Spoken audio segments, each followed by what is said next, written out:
You are who you've been looking for. So stop looking for more unless you're looking in a mirror, because it's about time for you to see clearly that you are who you've been looking for. And that empty feeling you got, that hole in your chest, you only got that feeling because you think you're not blessed with everything you need. You see, we live in a consumerist society, which means they need you to buy stuff. And the easiest way to sell it is to tell you you're not enough. Buy this car, you'll get girls. Buy this bra, you'll get guys. And we're seeing it so much that we start believing these lies, but the truth is, the makeup they're selling to make you feel prettier is the same makeup you buy to stop feeling shittier about this lie they keep telling you that you are not enough.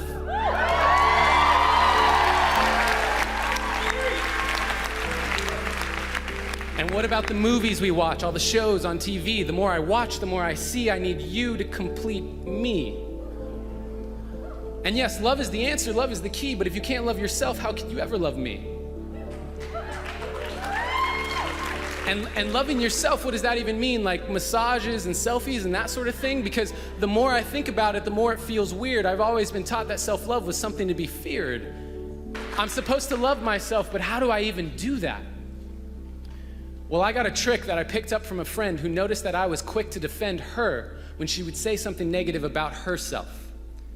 She would say, "I'm so dumb," and I'd say, "You're so brilliant." She'd say, "I'm so weak," and I'd say, "You're so resilient." And when she said, "I feel ugly," and I said, "You look beautiful," she asked me why I was so dutifully filling up her cup constantly and yet treating my own cup so irresponsibly.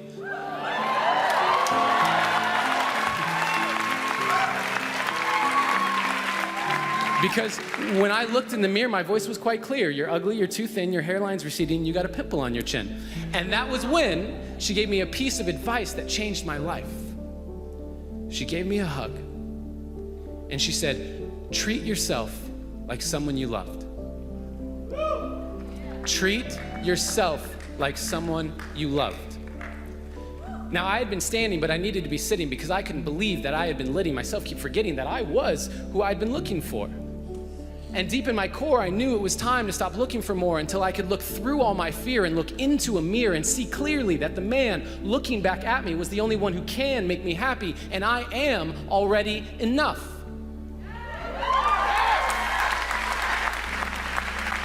And I am not any more special or unique than you. That is why I'm here to speak to you. You are already enough. And when you start to see that, you will start to be that. Your world will get brighter, your load will get lighter, and you can see that with life, you can be a lover, not a fighter. And that life, you deserve it. Because you are worth it. And there is no point in letting yourself keep forgetting, because no matter what you say or do, you are perfect. And so today, I hope I leave you with a direction correction away from the flaws you see in your reflection. They aren't flaws to me, they are simply protection against all the doubts you have of your perfection.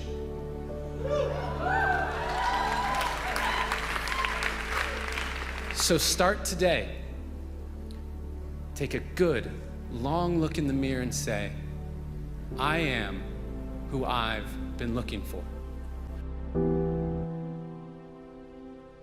How much do you love yourself?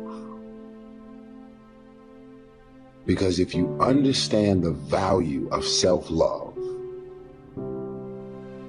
you'll never be friends with those type of people. Most of the people out here are running around empty. They have no sense of self.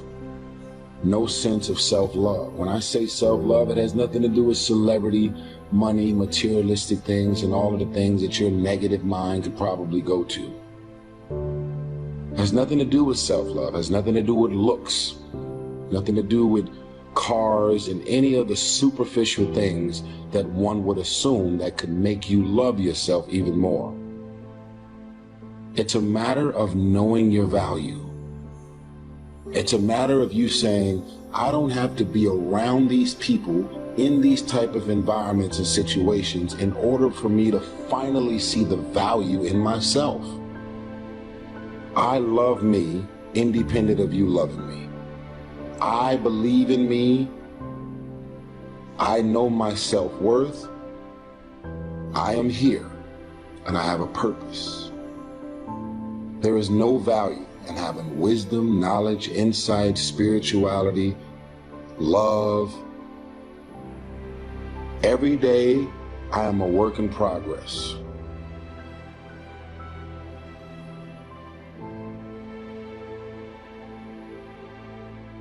A person who can forgive nothing is a person who's totally destroyed psychologically and emotionally.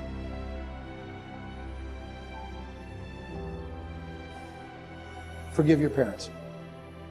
Forgive any relationship that you ever had that didn't work out. Forgive everyone else in your life that has ever hurt you in any way. Forgive yourself.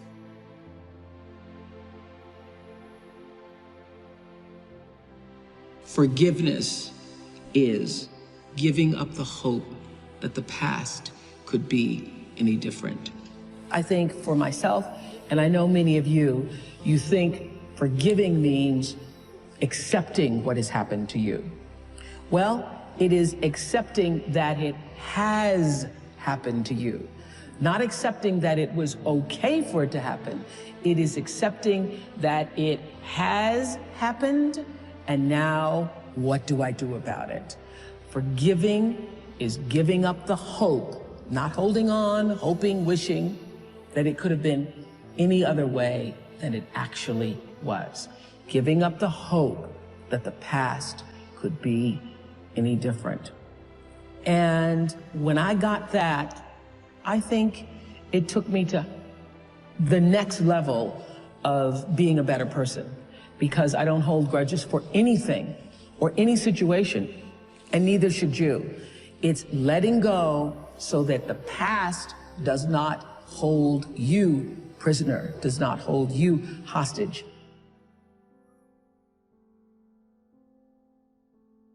See, life is cyclic. You're not, whatever experience you're having right now, it has not come to stay. It has come to pass. Not to stay, just to pass. It's just going through. The biggest challenge is to know what's happening. This is a part of this thing we call life. This too shall pass. And maintaining perspective, putting it in perspective. Let it go and begin to focus on developing myself. And I say to you, you're going to have people to do things to you. Things are going to happen to you. And the most important thing to do is to harness your will and let it go and move so you can grow, so you can get on with your life.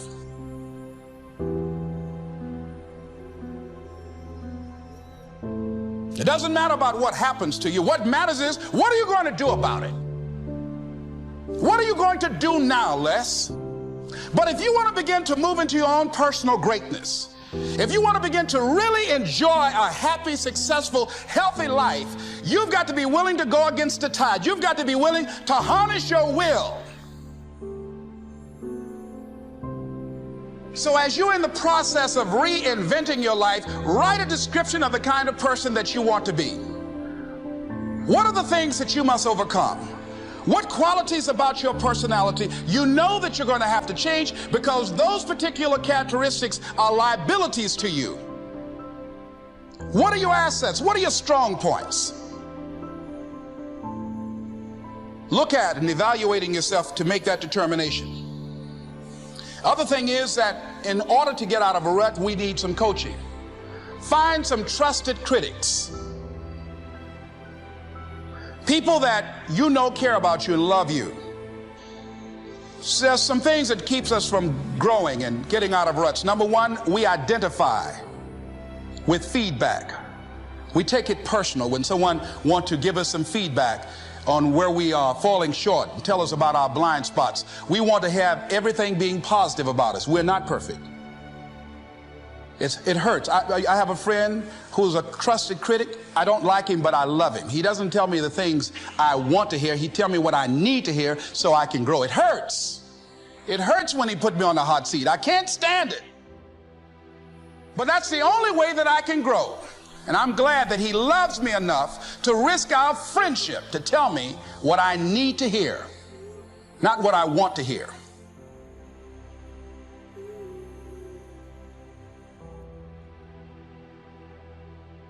Stop scaring yourself.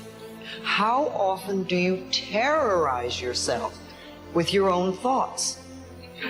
You get into absolute terror, and it's only coming from your thoughts. Nobody out there is doing a thing. Sometimes it's an old family pattern, sometimes we get new things. I would like people, when you have time, to make a list of your fears. Make a list of your fears. And then give yourself the opportunity to turn each fear into a positive affirmation. Turn each one into something positive. And remember, always you are in charge. You are always in charge. See, one idle thought doesn't make a whole lot of difference. Thoughts are like drops of water. You drop a drop of water and it doesn't mean much. But if you keep dropping and keep dropping, you get a puddle on the floor, and then you can get a little pond and a lake, and finally you can create an ocean. And with our own thoughts, we can drown in a sea of negativity, or we can float on the ocean of life. And it's up to us. The thoughts we think accumulate. And what sort of puddles are you standing in? Or are you up to here? Or are you up to here and trying to paddle? Now, what are you doing to yourself? When we're willing to change our thinking, we can change our experiences. And it doesn't matter if you've got a big puddle of negative thoughts. You know, you can move over here and create a puddle of mindfulness, positive thoughts. You can make changes, always. So you want to turn those fear thoughts into positive affirmations. Let them work for you.